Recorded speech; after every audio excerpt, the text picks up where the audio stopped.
Bonjour, je m'appelle Garance du Nord, je suis styliste végétale et je vais répondre à quelques questions pour paysans. La fleur, c'est une matière première incroyablement riche. La couleur, la forme, la texture, l'odeur. Du bouton à l'éclosion, ça raconte une histoire, c'est une vie en soi. Je les utilise beaucoup dans mon travail puisque ça fait partie des ingrédients qu'on peut utiliser dans le parfum par exemple. Je parle des agrumes ou des noix, etc., etc. Donc oui, bien sûr, les fruits et les légumes.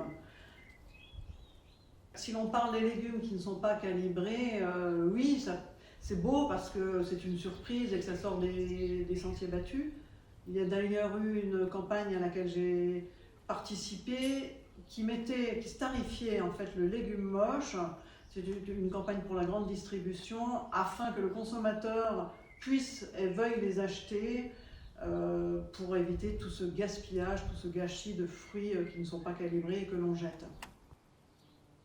Pas suffisamment. Dans le cadre d'une campagne publicitaire, la production est généralement réalisée 6 mois avant le lancement. Ça veut dire qu'il y a souvent un décalage de saisonnalité entre l'ingrédient qu'on doit représenter et la réalité. Donc, ça veut dire aussi que je vais sourcer des fleurs qui seront à l'autre bout du monde ou sur l'autre hémisphère, donc du transport, etc., etc.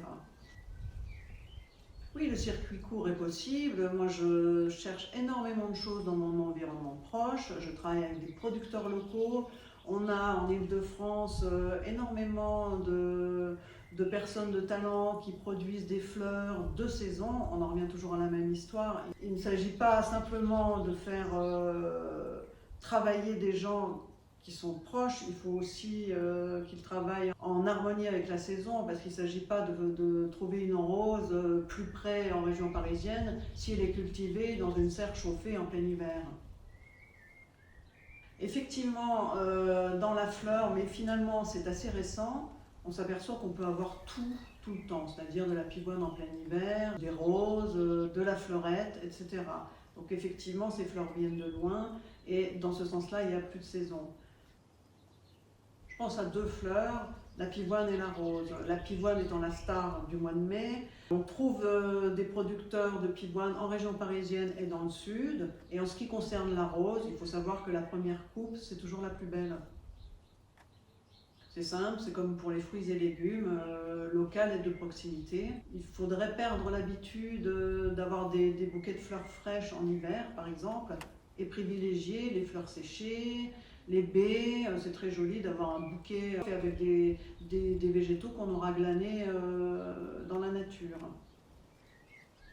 Tout d'abord, évidemment, travailler local et de saison, mais aussi faire un effort sur les plastiques qui sont largement utilisés dans les emballages, et aussi cette mousse verte qui n'est pas recyclable et qui est utilisée pour les montages floraux, il faudrait vraiment la supprimer. Et puis peut-être essayer de créer un label respectueux des conditions de travail, de la non-utilisation à outrance d'engrais, de pesticides et puis d'une production locale. Évidemment, mon sécateur, toujours prête à dégainer, je ne le quitte jamais, j'emporte avec moi tout le temps. Si je trouve la perle rare, je la coupe, non. Je dirais un producteur de fleurettes en région parisienne, près de Barbizon. Le domaine s'appelle Les Fleurs de Moulins.